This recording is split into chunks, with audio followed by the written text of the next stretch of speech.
We will now proceed under the 5-minute rule of questions, and I will begin now by recognizing myself for 5 minutes.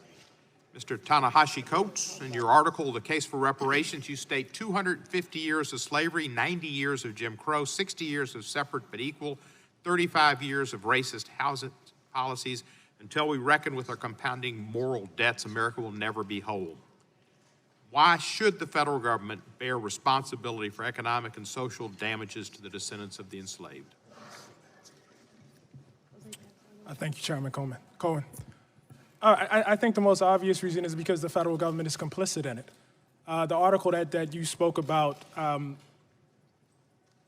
this period of white supremacy that you referenced in the headline, it is so broad that if I tried to cover it in one article, it would have been impossible. So I focused on a very specific thing, and that is the period of Jim Crow and housing segregation and redlining, specifically in the city of Chicago. The federal government should pay because the federal government was deeply complicit in housing segregation and redlining and in the plunder of black homeowners in Chicago. It would not have existed if the FHA had not had a policy of not insuring loans for black people living in Chicago. It would not have existed if not for the redlining maps, which were written and created by this government of every major city in the country, which effectively relegated black people, whether they had a down payment or not, outside of a class of people who could benefit from a movement which basically created our modern middle class. And so I don't know how it would be possible to exempt the federal government from such a process. And furthermore, I have to make this point over and over. Many of the people who were victimized by housing segregation and by redlining are very much alive today. So this is not strictly about the past. This is identifiable victims, as Professor Miller said, who are there and who are ready to be part of the process. Thank you, sir. Reverend Sutton, let me ask you, you heard Mr. Hughes' testimony and said he didn't want reparations. Yes. Do you believe, and this would be a study of reparations, H.R. 40 draws no conclusions, it would be a study, do you believe that there should be exclusions for wealthy folks who have been successful and maybe emphasize deeds and works and actions that help the people who have not achieved as much and lift them up? I believe that one of the reasons why it was so widely accepted in my diocese is I believe one of the reasons why the vote for reparations was so widely accepted in my diocese is because we separated it from black descendants of slaves getting checks. We're talking about funding initiatives, programs, addressing issues such as mass incarceration. And when that's explained to people that that's a reparation, that's repairing something that can be traced to slavery, then that is the case. Personally, I'm not looking for a check from the federal government or from my church or anything. I'm concerned about those who have been left behind, the masses of African-American descendants of slaves who are mired in hopelessness and despair in communities of crime, violence, poverty, and racism. And so I think if we can at least have a civil, good conversation on the concept of reparations, then talk about money. Because the moment you start talking about money, the idea, especially among many white persons, I'm going to give a check to black persons, what about me? The moment you begin with money, then the resistance goes up. Let's talk about the concept.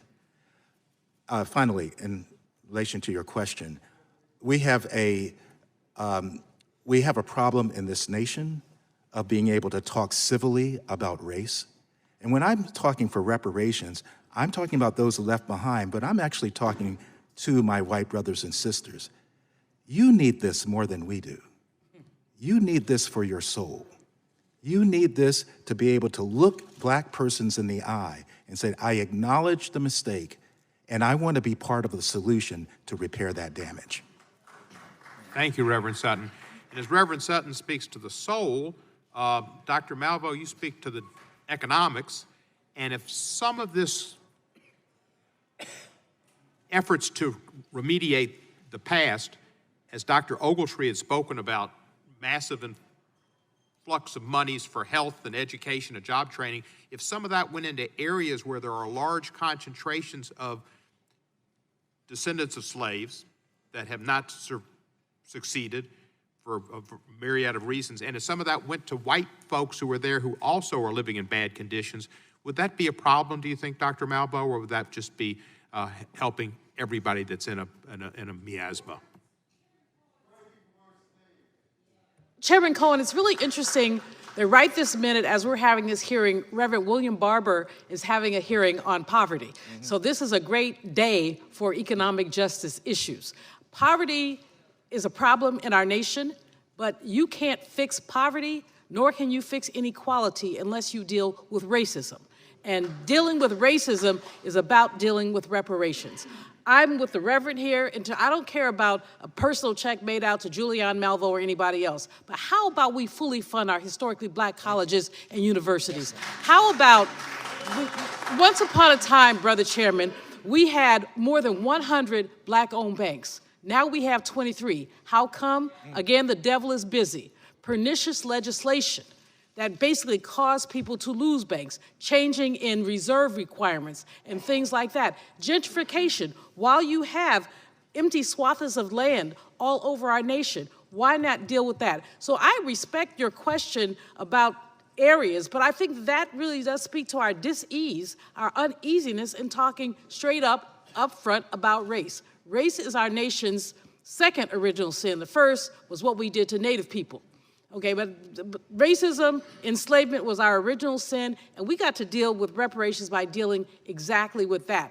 If we want to have an American Marshall Plan that deals with all poor people, Reverend Barber says there are 140 million poor people, 43% of our nation, let's deal with that, but let's not forget that race is central to anything we do around economic justice.